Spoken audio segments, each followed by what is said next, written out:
Morning everyone. This video lesson is about responding to the poem London by William Blake. In this session we're going to become familiar with a key poetic term. That term is imagery. We're going to look at a strong example paragraph and we're going to confidently write a paragraph response to a question about power or conflict, much like you get in the GCSE literature exam.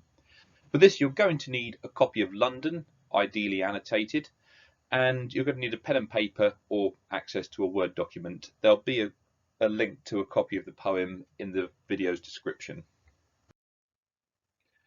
So like I said, the key term I want to look at today is this idea of imagery. Now, imagery is what we call an umbrella term, hence the visual clue.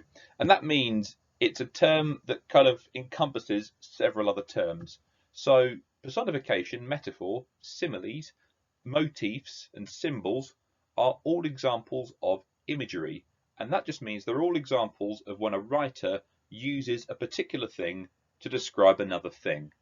That's a really tautological, daft explanation, but I can't think of a simpler way of putting it. It's about taking one idea or one object and using it to relate to another idea.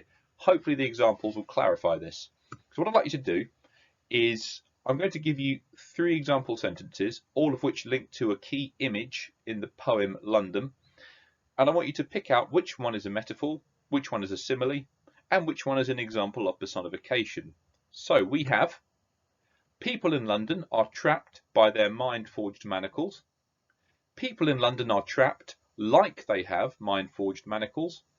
And the manacles gripped the Londoners, refusing to let go. So pause the video. See if you can link those up to those 3 techniques.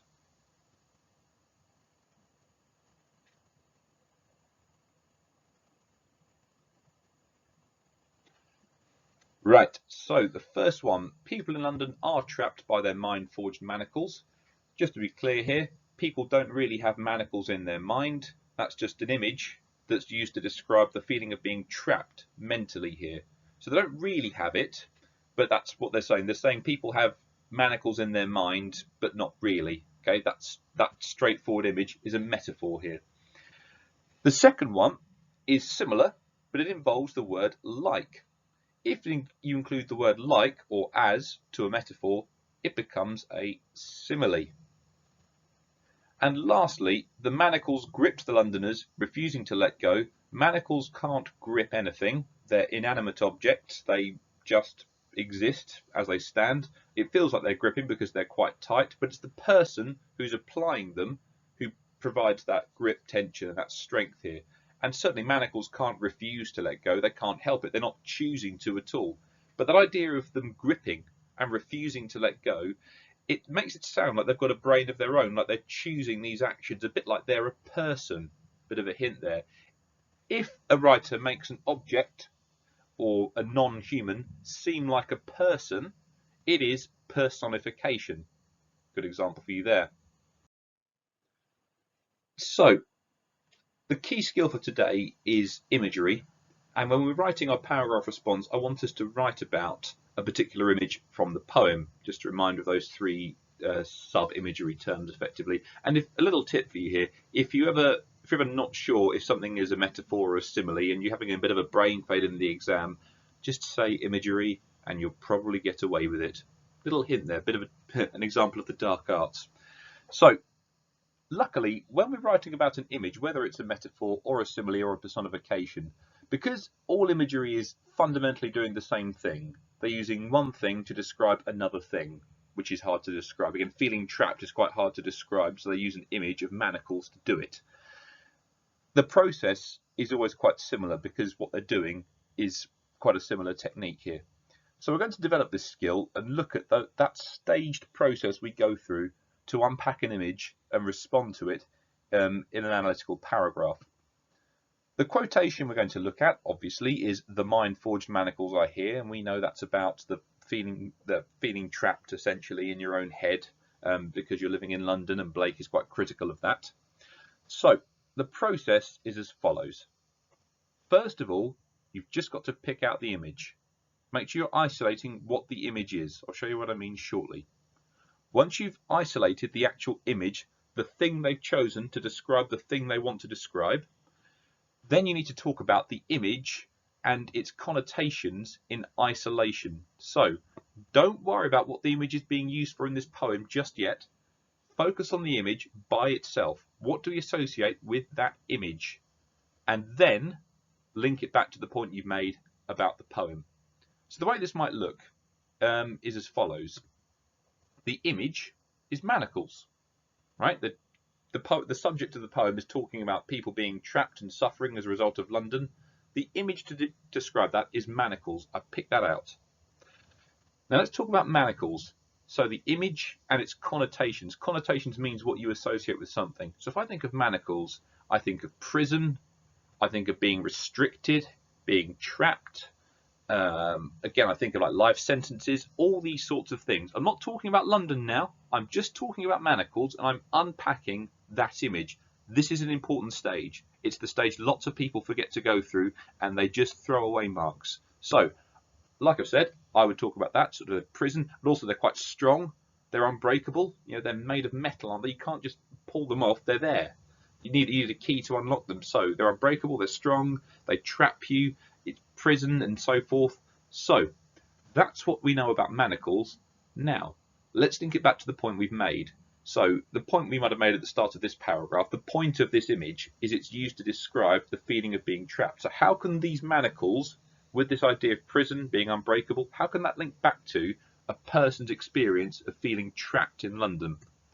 Again, it suggests the people of London are trapped. They can't break free. You can't break free from manacles. So that feeling of being trapped, they're just stuck there. All right. So hopefully that system, if you need to pause the video and write the system down, feel free, because it works for every single image. Just pick out where the image is. So what is the image? Talk about the image by itself, the connotations, and then link it back to the purpose of that image in the actual poem. Right, the question we're going to look at today is explore the presentation of conflict in London. We talked about power in Ozymandias. Let's go for conflict. We'll start by highlighting the question. There you go, conflict. So we're just going to talk about London, not going to talk about another poem for today. We know we go through petal, so we make a point, we give evidence, we name the technique, we analyse it, and we make a link to the writer's ideas. So if I were to talk about mind-forged manacles, I would make the point. So where is the conflict in London, and where does that come from mind-forged manacles? So that for me is about the suffering of ordinary people in London. So I'm going to say, in terms of conflict in London, we see the conflict between the powerful city and the suffering of its population. Mind-forged manacles is an example of them suffering and being powerless. Evidence, dead easy, put the quotation in. This is evident when the poem describes the mind-forged manacles I hear. Now, the next bit's important. This is where I'm getting my marks, by naming that technique and analysing it, and going through that process of talking about the manacles by themselves, and then we talk about how it links to the ideas of being trapped and conflict and all the rest of it. So I've done number one. I've picked out the image, manacles. So the metaphor, or this metaphor, shows how powerless the people of London are. The word manacles, picked it out, has connotations of confinement as imprisonment, as manacles are physical restraints used to lock prisoners up. That may seem really basic, but that is absolute gold to the examiner. That shows the examiner that you have understood what that word means. Here is what manacles are. Manacles are also very strong and difficult to break free from, which represents, on to stage 3, linking it to the poem, which represents how London is trapping the people in their suffering.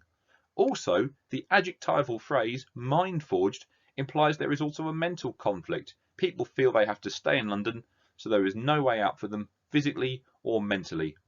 Adjectival phrase might seem really fancy. It's not an adjective, because an adjective is one word. It's two words, mind-forged, so it's a phrase. So it's an adjectival phrase, just a phrase that does the same job as an adjective, describes the manacles. And then we linked it to poet's ideas. This suggests that people who are in a difficult situation are often stuck there, both physically and mentally, while the ruling class may say, if you don't like it, go somewhere else. In many situations they can't, so Blake is referring to this conflict keeping the poorest in society trapped in a horrible situation. So again, talking about the general ideas, and again, if you go back to the first video I did on this poem, you can link it to some modern context, because actually what Blake is saying isn't a million miles away. There's people out there struggling to pay their rent, wanting to stay in London here, and they're sort of trapped to think, I have to stay in London. I can't move anywhere else. I don't belong anywhere else. Think of the the scandals we've had of people trying to move people from estates in London out to outlying places in Kent and Surrey, away from their family, away from where they're from, but they're sort of trapped mentally almost. People feel they have to stay in London here, which is what Blake's talking about here. They have the mind-forged manacles. They're powerless. There's the conflict between those who have power and those who don't. So what you're going to do then is you're going to write your own petal paragraph answering the question with a different image. I would keep the point, and probably the link, actually, maybe not the link, but certainly keep the point the same here.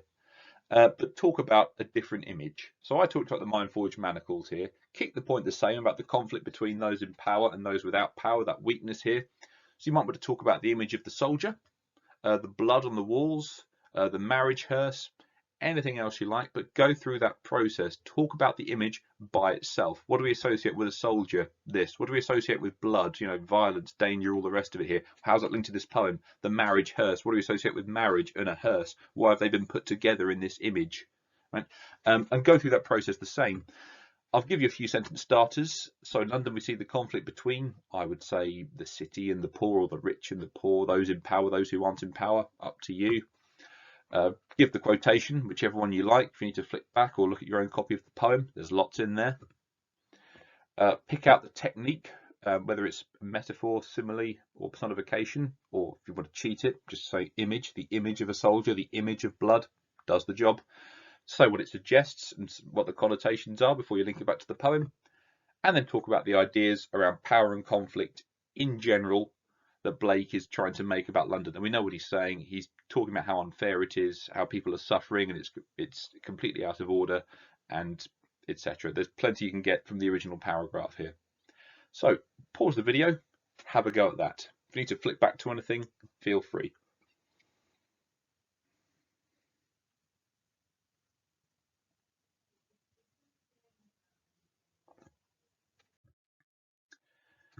Okay, so you should now have completed your petal paragraph.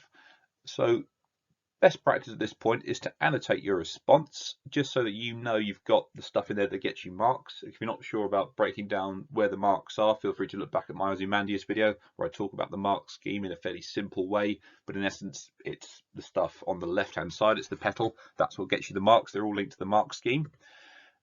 So you can circle it, you can highlight it, you can tick just where you see them in your response. You can use petal and just go through that, or if you want to, all of these phrases are from my video in Ozymandias. Wherever you answered the question, wherever you talked about power or conflict, wherever you quoted the poem, wherever you named a technique, so adjectives, metaphors, imagery, whatever, wherever you analysed the poem, and where have you referred to the writer's ideas or context.